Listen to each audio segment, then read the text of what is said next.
Gordon was cross. Why should Henry have a new shape, he grumbled. A shape good enough for me is good enough for him. He goes gallivanting off to Crewe, leaving us to do his work, and comes back saying how happy he feels. It's disgraceful. And there's another thing. Henry whistles too much. No respectable engine ever whistles loudly at stations. It isn't wrong, but we just don't do it. Poor Henry didn't feel happy anymore. Never mind, whispered Percy. I'm glad you're home again. I like your whistling. Goodbye, Henry, called Gordon. We're glad to have you with us again, but remember what I said. Later, Henry stopped at Edward's station. Hello, Henry, said Edward. You look splendid. I was pleased to hear your happy whistle yesterday. Thank you, Edward, smiled Henry. Shh, shh. Can you hear something? It sounds like Gordon, said Edward, and it ought to be Gordon. But Gordon never whistles like that. It was Gordon.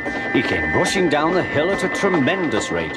He didn't look at Henry, and he didn't look at Edward. He screamed straight through the station and disappeared.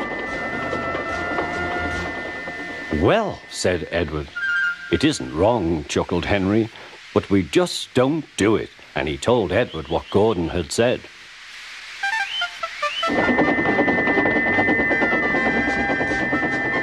Meanwhile, Gordon screeched along the line.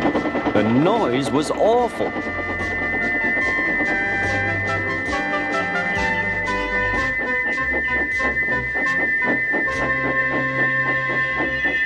At the station, everyone held their ears. The fat controller held his ears too. Take him away, he bellowed, and stop that noise!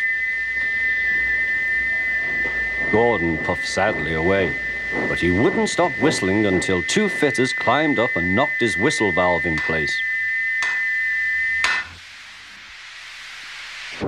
That night, Gordon slunk into the shed.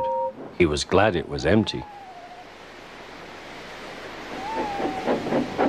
It isn't wrong, murmured Henry to no one in particular, but we just don't do it.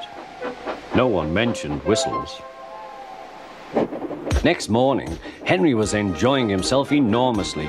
I feel so well, he sang. Trickety-trot, hummed his coaches. Then he saw some boys on a bridge. Peep, peep, hello, he whistled. Oh, he called. The boys didn't wave and take his number. They thought it fun to drop stones on him instead. They've broken our glass! They've broken our glass! Sobbed the coaches. The passengers weren't hurt, but they were cross. Call the police! No, said the driver. Leave it to Henry and me. What will you do? They asked. Can you keep a secret? Yes, yes. Well then, said the driver. Henry is going to sneeze at those boys.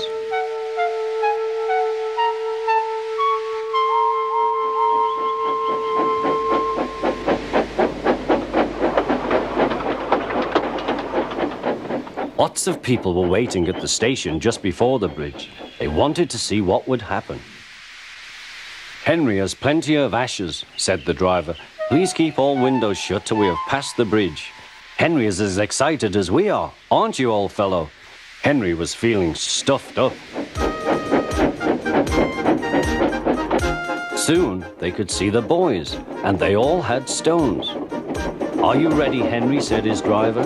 Sneeze hard when I tell you. Now, he said. Achoo, shoo!